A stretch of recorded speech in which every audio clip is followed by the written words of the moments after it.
a bird on a tree. I'm just sitting here. Bonjour à tous, bienvenue sur Gwem TV dans la série Ordinaire et Extra. Aujourd'hui, nous allons à la rencontre de Gabriela Tamas, qui est formatrice et thérapeute en thérapie alimentaire, voilà, et qui va nous parler de son parcours, des histoires de vie qui l'ont amené à se renseigner davantage et peut-être défaire certaines idées reçues sur l'alimentation et tout ce qui est du coup le profilage alimentaire et l'audit nutritionnel aussi selon Tati Lowers. On va découvrir tout ça. Bonjour Gabriela. Bonjour Manuel.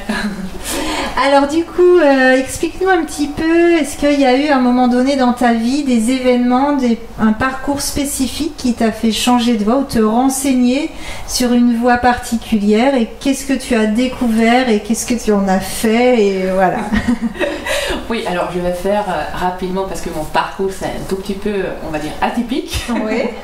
En tout cas, ce qui est sûr, c'est que je suis arrivée à l'alimentation il y a, je dirais, une vingtaine d'années. Par intérêt personnel au début et j'étais dans une association, je t'ai parlé de Paradigme et donc du coup petit à petit j'ai découvert les listes de Greenpeace, je faisais mes courses avec ces petites listes, etc. Et après je me suis dit bon, peut-être en fait c'est un peu embêtant de faire des courses comme ça, donc je vais tout simplement commencer à manger bio et comme ça il faut que pas forcément connaître les listes. Et après, forcément, les enfants, la naissance des enfants, ça c'est quelque chose qui aide dans cette transition-là. Et au niveau professionnel, du coup, aussi, je me suis orientée vers l'alimentation, le lien alimentation-santé. Je travaillais en tant que responsable fournisseur chez Biocop et j'étais formée pour le lien alimentation, santé et qualité alimentaire. Donc du coup, tout a un peu commencé comme ça.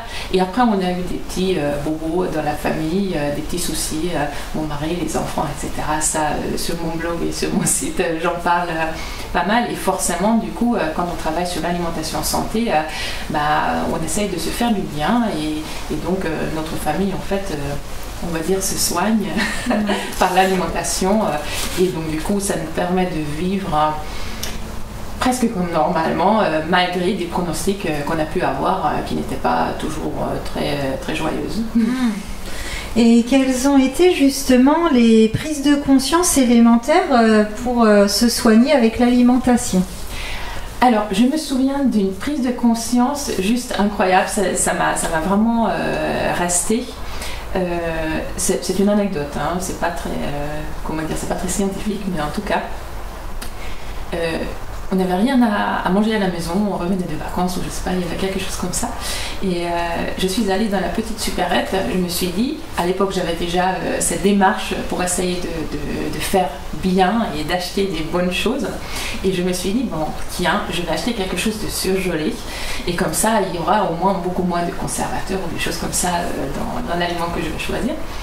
Et je suis tombée sur une pizza et quand j'ai vu poudre de sang dans le pizza, là, c'était le déclic total. J'ai tout remis. Je suis rentrée. J'ai dit à mon mari, écoute, on va essayer de cuisiner quelque chose avec ce qu'on n'a pas dans le placard. C'est pas grave, mais non, c'est juste pas possible. Donc, je ne sais pas si c'est ça ce que tu attendais, mais ça, c'est vraiment quelque chose qui était resté gravé dans ma tête. Et après, forcément, au niveau professionnel, je me souviens de notre première formation.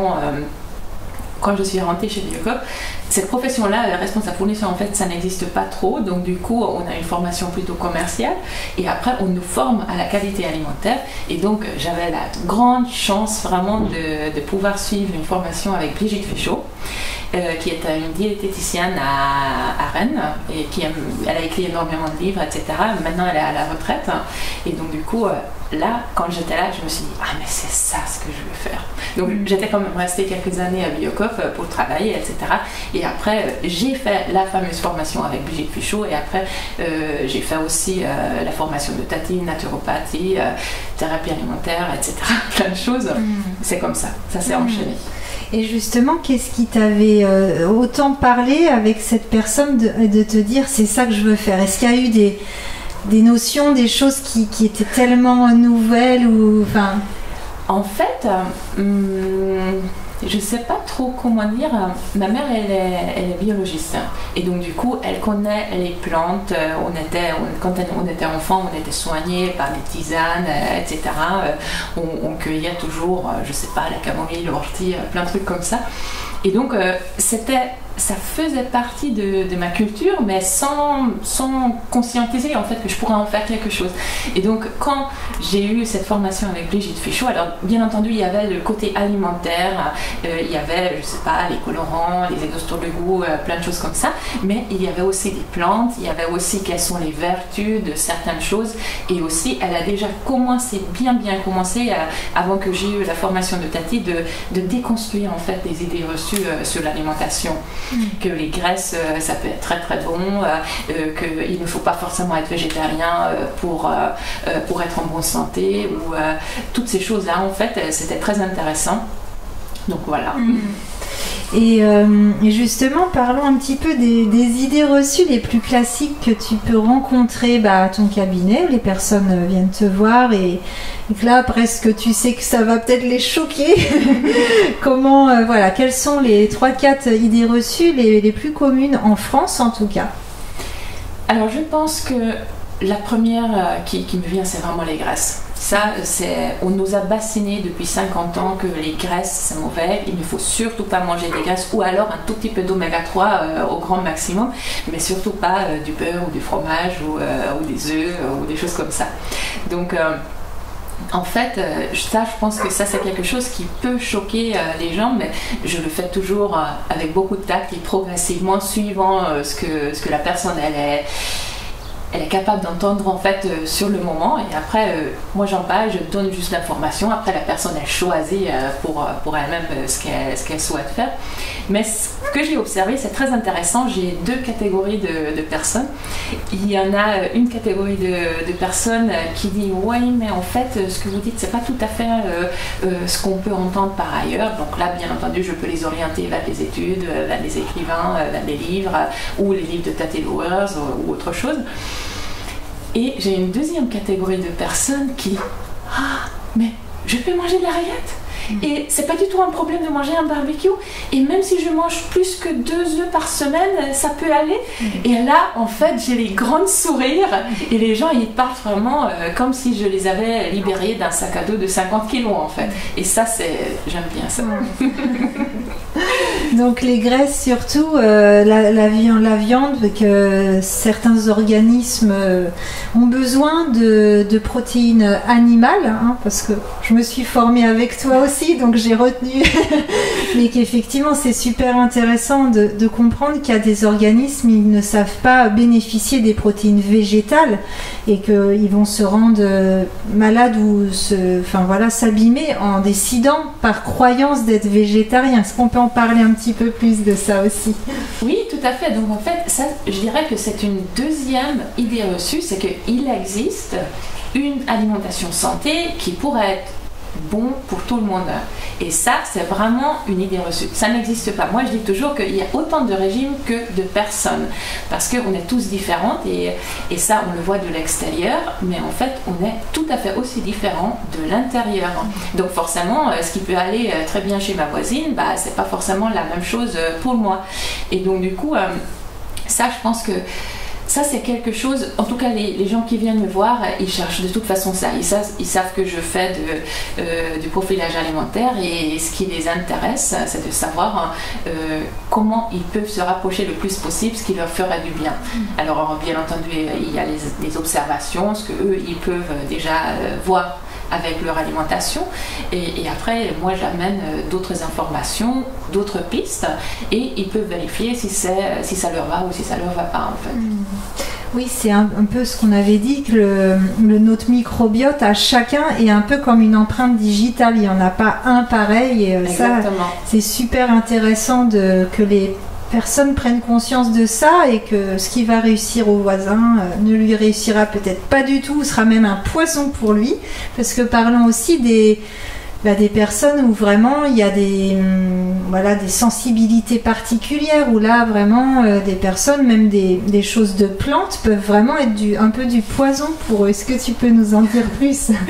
Oui, alors là, c'est vrai qu'on rentre dans quelque chose qui est très très spécifique, et je peux en parler parce que ma deuxième fille, c'était un bébé qui était en souffrance.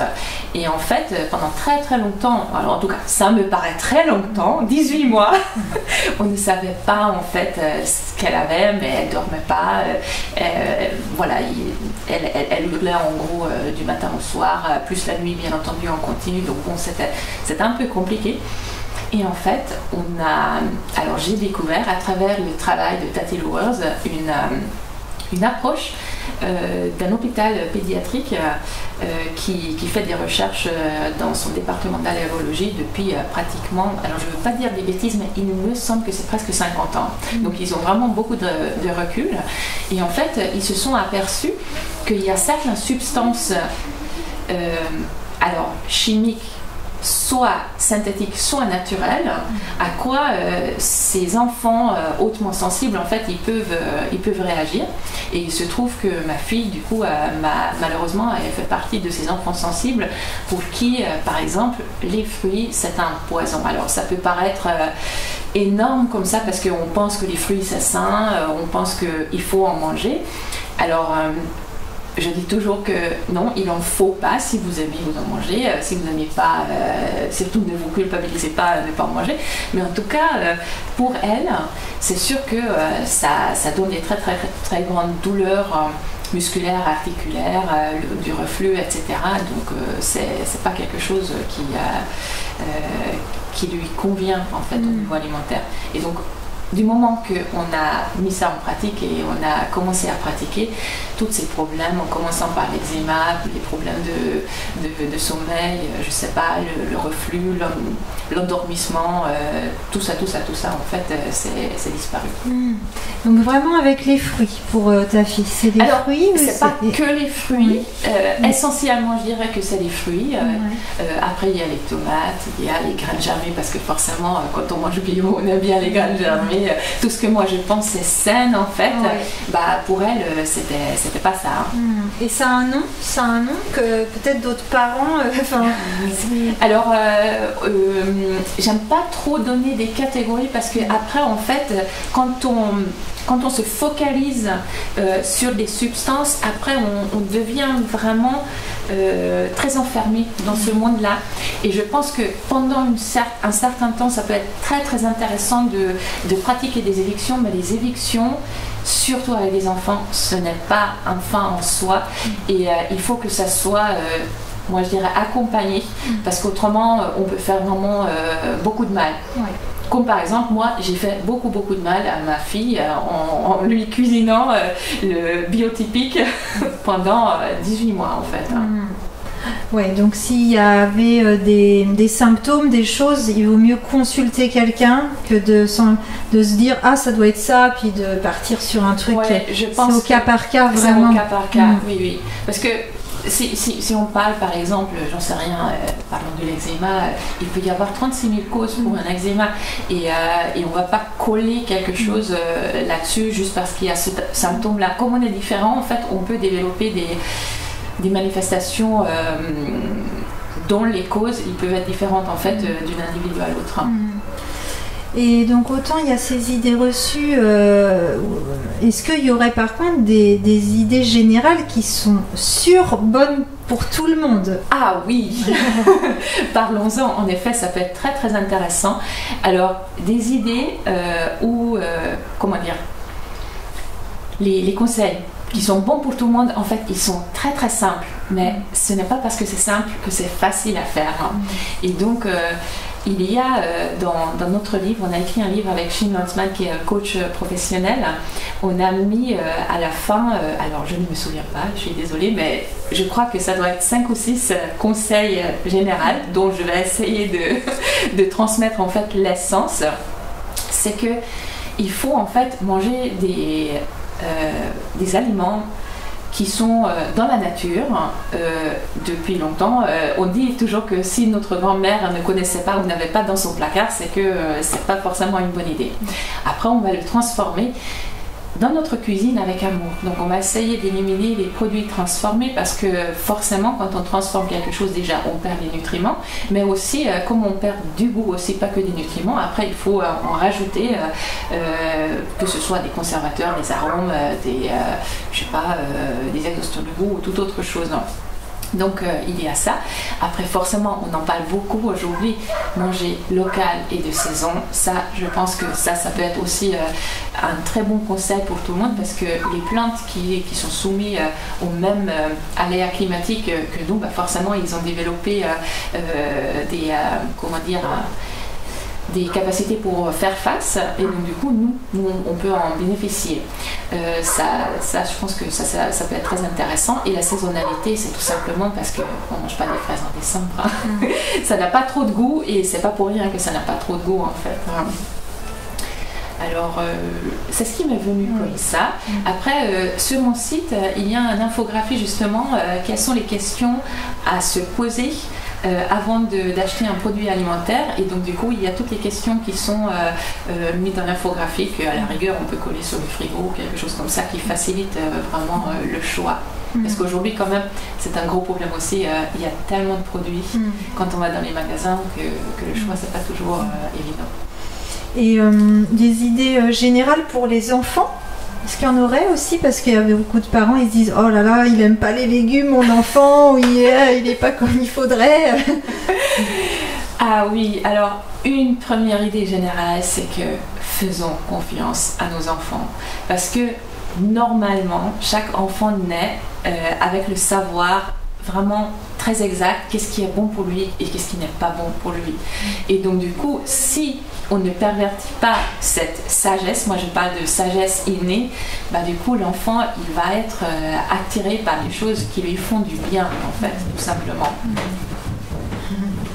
Très bien. Et du coup, essayer de faire confiance à l'enfant et même si par exemple le matin il mangeait à la cuillère du beurre, arriver à souffler, se dire tout va bien, oui c'est très bien, reprendre une petite cuillère. Oui, alors si c'est du beurre, moi je dirais rien, je pense que c'est pas du tout un problème. Je connais des enfants pour qui c'est du yaourt ou c'est du saucisson ou je sais pas, ça peut être des carottes râpées, peu importe. Si c'était des bonbons ou quelque chose comme ça, là bien entendu c'est autre chose, mais par contre ça c'est pas pour les petits enfants. En tout cas mes enfants jusqu'à avoir été allés à l'école, c'est correct comme ça, n'avaient aucune notion de bonbons ou de chocolat ou des anniversaires qu'on peut fêter à l'école comme ça, donc ça ne posait aucun problème. Parce que ce qu'on avait à la maison et ce qu'on proposait, c'était des nourritures vraies, si je reprends la terminologie de Tati, c'est-à-dire des aliments bruts, crus que nous avons transformés. Et donc, quand on est sur des produits comme ça, il ne peut pas forcément y avoir de problème. Donc, les enfants, ils ont vraiment un savoir inné, ce qui leur fait du bien. Alors, je ne sais pas si on peut en parler, si on a le temps, mais il existe une étude, si ma mémoire est bonne, c'est de Emma Davis. Après, il faut le vérifier parce que parfois j'ai tellement de noms dans ma tête qu'il peut y avoir des choses qui se mélangent. Mais en tout cas, elle a fait il y a assez longtemps une étude avec des enfants où il donnait aux enfants un grand plateau avec plus d'une trentaine d'aliments en fait, et les enfants ils pouvaient choisir. Et ce qui en est ressorti, c'est qu'en général, les enfants, ils choisissent très très bien ce qu'ils veulent. Et il y avait même un enfant rachitique qui, pendant 2 semaines, systématiquement, la première chose qu'il prenait du plateau, c'était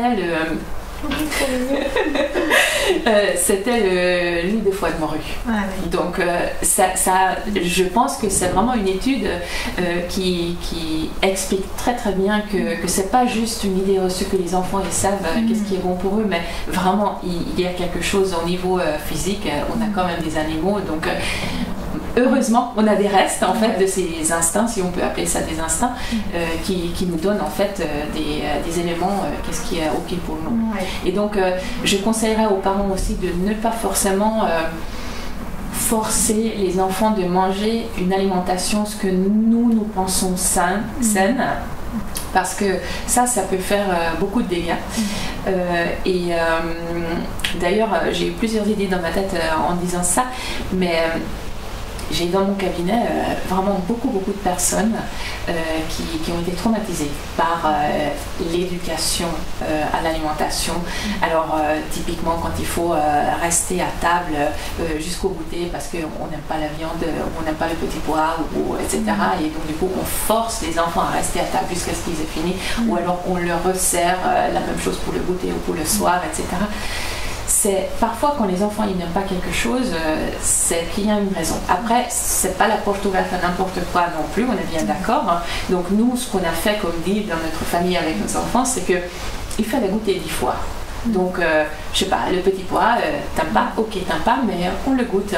Et à un autre moment, une semaine ou 2 semaines après, on le regoute, etc.